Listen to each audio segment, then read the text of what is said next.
revised code, which is the statutory law that we need to now have some subsequent rules developed. So that's the one thing that we don't have that corresponds. So we have a new law, but we're still operating under old rules. And I know that may not make sense if you don't understand how government works, but I assure you that we're halfway there to having some matching corresponding rules that would now correspond to the new law that went into effect back in September. So what questions might anybody have about that? A lot of questions we get are about hobby breeders. If I'm not meeting the new threshold, do I have to have a license? This is my business model. Do I have to have a license for this? Just to come right out and say it, the biggest question we have would be for hobby breeders, whether or not they have to be licensed as a pet store.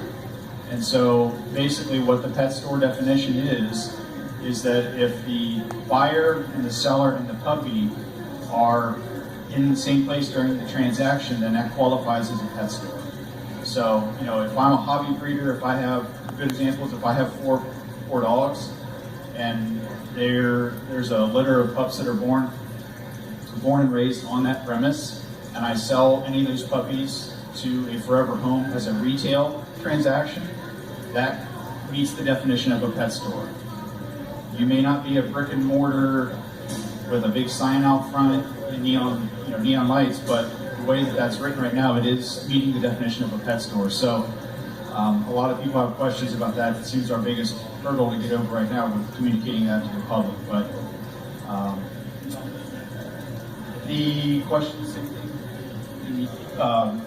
so we got a little bit of clarification on your question about if all of the transactions happen outside of the state, beyond state lines, then you would not be required to have that license. So the question was, earlier, if I have my pups, I sell all my pups across state lines, you wouldn't have to have a license according to, we just verified with our legal people. So there was one other question here.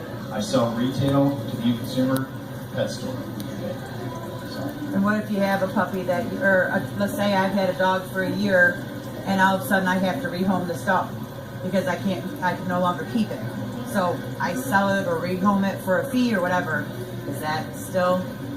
So the question is, what if I have an older dog that I can't take care of anymore, or I have a health issue or something comes up and I can't care for this dog? If I sell it to somebody just to find a better home for it, am I a pet store? And the answer is technically yes. If you and the buyer, the dog, and there's a monetary transaction or some compensation for it, you're still meeting the definition.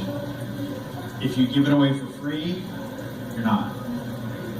So. Okay. Sell the dog collar and give the dog away for free with the dog collar? We were instructed that if there's some compensation for it, it doesn't define cash sale, it just says transaction, and if you're compensated in some way for that dog, that's still meeting the definition. So it doesn't necessarily have to be cash and some form of compensation. So.